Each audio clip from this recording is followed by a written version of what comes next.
لیکن حضور کی محبت کے ساتھ ہم سب کو اپنے احوال کی طرف بھی غور کرنا چاہیے، اپنے اعمال کی طرف بھی غور کرنا چاہیے۔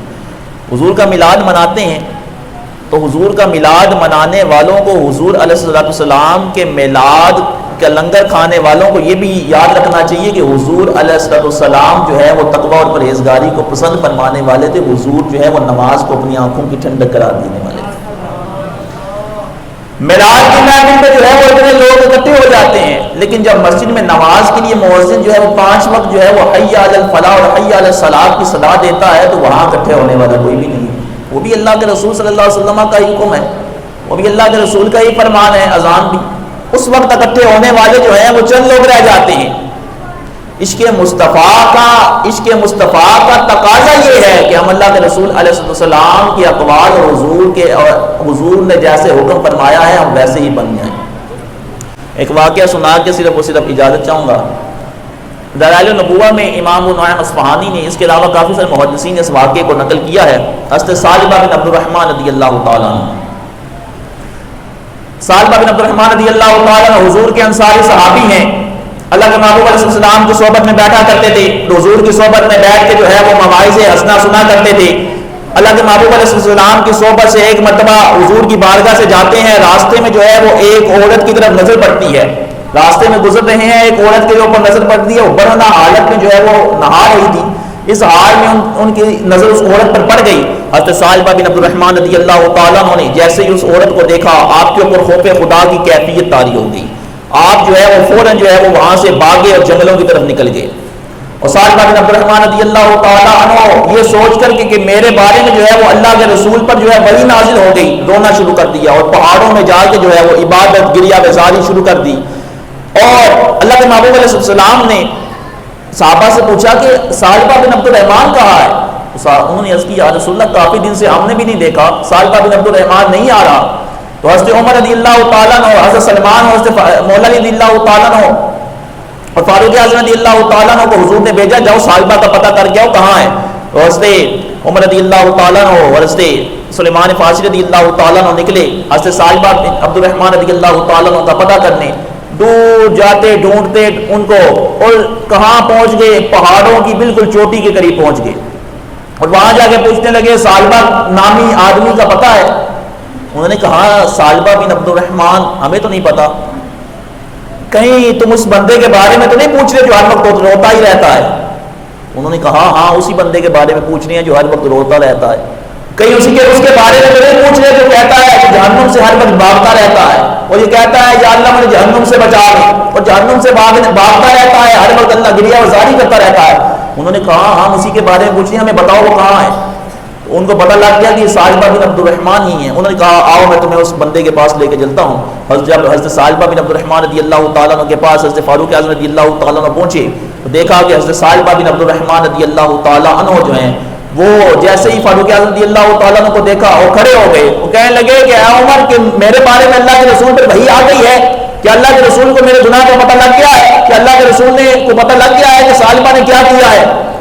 تو انہوں نے کہا کہ اس بارے میں تو ہمیں نہیں پتا، لیکن ہمیں اللہ کے رسول نے اتنا فرمایا ہے کہ جاؤ ثعلبہ کو ڈھونڈ کے لاؤ، ہم تجھے لینے آئے ہیں، آج چلیں۔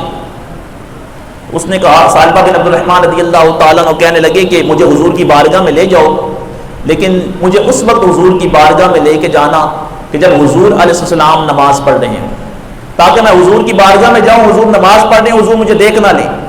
تو حضرت فاروق اعظم نے فرمایا ٹھیک ہے حضور نماز پڑھ رہے ہوں گے تجھے لے جائیں گے۔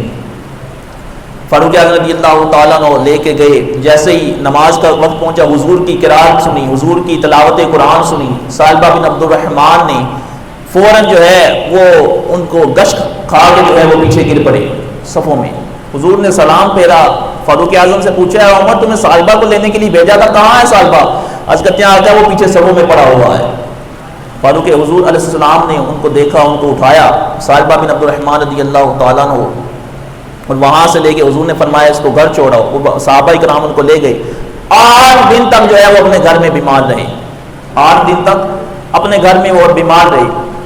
حضور علیہ السلام کو جا کے بتایا کہ یا رسول اللہ ثعلبہ جو ہے اس کی حالت بہت بری ہے، وہ تو موت کے قریب پہنچا ہوا ہے۔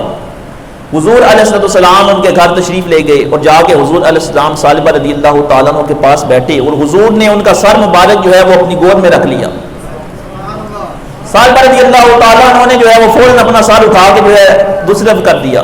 حضور نے فرمایا کیا سالبہ تو نے ایسا کیوں کیا ہے, اپنا سر پیچھے کیوں کرتا ہے؟ عرض کرتے ہیں یا رسول اللہ ملعان من الذنوب, آقا یہ سر گناہوں سے بھرا ہوا ہے, یہ اس قابل نہیں ہے کہ اس کو آپ کی گود میں رکھا جائے. حضور علیہ السلام نے فرمایا ہے اے سالبہ تجھے کس چیز کی تکلیف ہو رہی ہے؟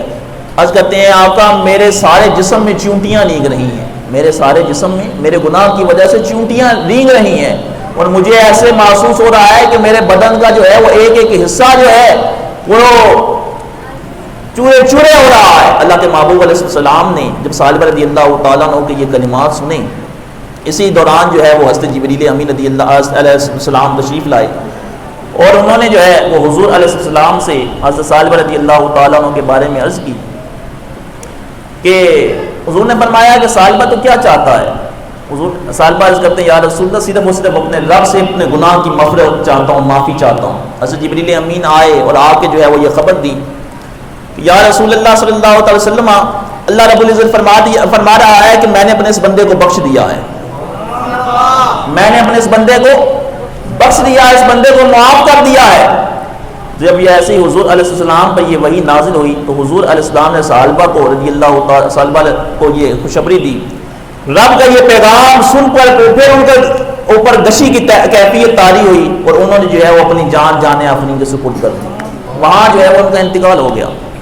حضور نے حکم دیا صحابہ کو ان کے کفن دفن کا انتظام کرو. صحابہ کرام نے ان کے کفن دفن کا انتظام کیا, اور حضور علیہ السلام جو ہے جب ان کا جنازہ پڑھانے لگے تو حضور علیہ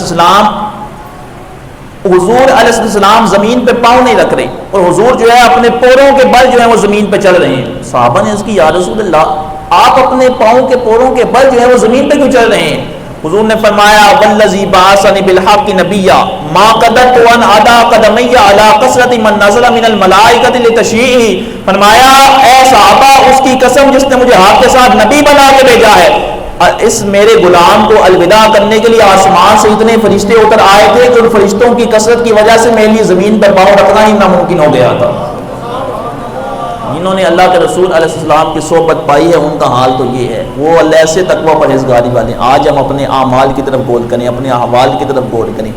ہر قسم کی بری عادت, ہر قسم کی بری خصلت جو خاص طور پر نوجوان حضرات ہیں وہ اس لحاظ اس طرف غور کریں کہ ہمارے لیے آئیڈیل جو ہے وہ صرف اللہ کے رسول کی ذات ہے. اس کے علاوہ ہمارا کوئی دنیا دار آئیڈیل نہیں ہو سکتا. ہمیں اس طرح زندگی گزارنی ہے جس طرح اللہ کے رسول علیہ السلام نے حکم فرمایا ہے. ان تمام کاموں سے بچنا ہے جن سے حضور علیہ السلام نے بچنے کا حکم ارشاد فرمایا ہے. ماں باپ کو چاہیے کہ وہ اپنی اولادوں کو اس بات کی تلقین کریں کہ عشق رسول کا یہ بھی تقاضا ہے کہ تم 5 وقت کی نماز مسجد میں ادا کرو. عشق رسول کا یہ تقاضا ہے کہ تم اپنے والدین کی فرما برداری کرو. عشق رسول کا یہ تقاضا ہے کہ ہر قسم کے برے فعل سے, ہر قسم کی بری حسرت سے جو ہے وہ توبہ کر لو. اللہ تعالیٰ ہم سب کو حضور علیہ السلام کی محبت عطا فرمائے, اور حضور علیہ السلام کی محبت میں ہی ہم سب کو موت عطا فرمائے, اور اعمال حسنہ کرنے کی اللہ عز و جل ہم سب کو توفیق رفیق عطا فرمائے. آمین بجاہ النبی الامین صلی اللہ تعالی.